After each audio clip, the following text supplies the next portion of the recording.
Senior commanders from all 32 NATO member states have met in Riga for talks following a spate of suspected Russian drone incursions.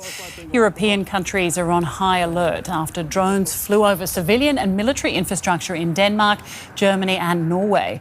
Denmark says the drone activity above several airports across the country had the hallmark of professional actors. Russian drones without explosive payloads fell on Poland earlier this month. At the talks in Riga, the chair of NATO's military committee warned the alliance will meet any threat with a resolute approach. Every threat to NATO's air, land and sea space will be dealt with a resolute and proportionate response. We are ready. There must be no doubt about it. Our Supreme Allied Commander has all the tools he needs, and we do not seek confrontation, but we will not hesitate to undertake any action deemed necessary for our collective defence. I'm joined now by Christopher Morris. He's a defence analyst at consulting firm Carlian Europe and joins us from Stavanger in Norway. Thanks very much for joining us. So what does undertake action mean? Will NATO troops shoot down Russian drones and jets? Well, at the current juncture, NATO has already scrambled fighters and on occasion it has already moved to intercept Russian jets away from NATO airspace within the framework of law that currently exists. Now, the difference here is escalation. Actually shooting down a drone, or a manned aircraft for that matter, is a political decision and needs to be weighed very carefully. It's not strictly a military decision. We are, however, getting closer and closer to that threshold. Poland has already shot down drones and others are signalling a readiness to do the same. So yeah, NATO will act, but every intercept or potential escalation is weighed very carefully to avoid effectively this situation spiralling further. Right. How prepared then is NATO for these drone incursions? Now, on the one hand, NATO is positioned very strongly, particularly when it comes to high-end capabilities. You know, it's got things like its radar, fighters, and missile defenses.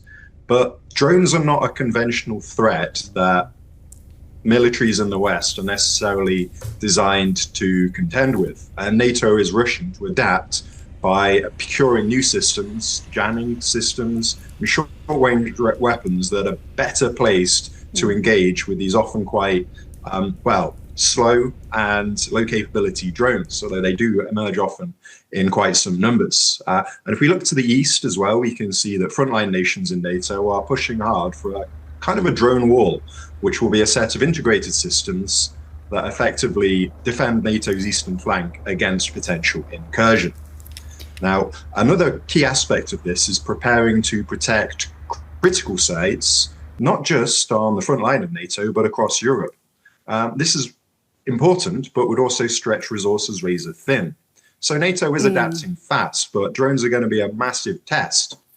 And some countries better prepared than others. Now, Germany's Interior Minister today said that Germany needs to be better prepared, even bringing in Germany's military. Let's take a listen to what he said. The second major pillar is the revision of the Aviation Security Act. This is about creating the legal basis so that the Bundeswehr can become involved in drone defense for the police. I believe that this legal basis is necessary because the drone threat is so varied that the Bundeswehr is also needed to defend against it. Of course, this also includes shooting down drones or the possibility of shooting down drones. Now, you mentioned earlier that Poland has already shot down drones that entered their airspace, but Germany's army currently can't get involved. What other obstacles are there?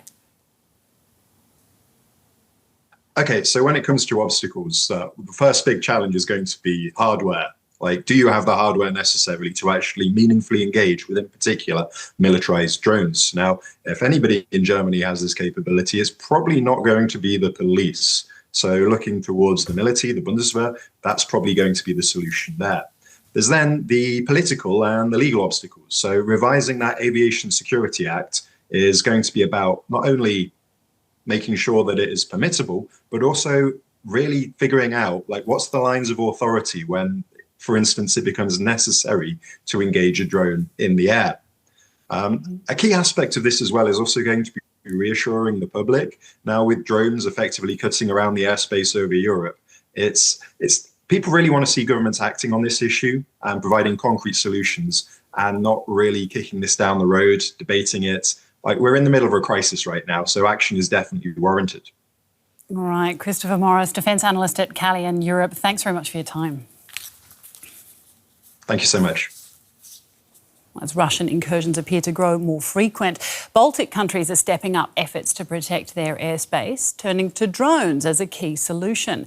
Latvia has emerged as Europe's drone powerhouse, leading NATO's drone coalition for Ukraine. Meanwhile, in neighbouring Lithuania, 9 schools have launched drone training programs for children. These kids at a Lithuanian school are learning how to build and fly drones, first in simulation, then in reality. They are taking part in a defense ministry program to prepare them for the challenges of the future. Just fun, fly a drone. I don't know, maybe it could be useful. I could take photos maybe with the drone defending our country, because I saw that a drone entered Lithuania not long ago on the news, so maybe in the military it could be useful. And Lithuanians have every right to worry. Tauragė, a city of 20,000, lies just 30 kilometers from the Russian border. Last year, Lithuania joined NATO's drone coalition, led by its Baltic neighbor Latvia, now one of Europe's top drone producers. In 2024 alone, Latvia delivered 5,000 drones to Ukraine. This year, it aims to more than double that number. These small machines are changing the way wars are fought. 3, 4, 5 years ago, drones were just either filming equipment, toys, or racing-style drones. And nobody were thinking about them as actual things that you can use in the war.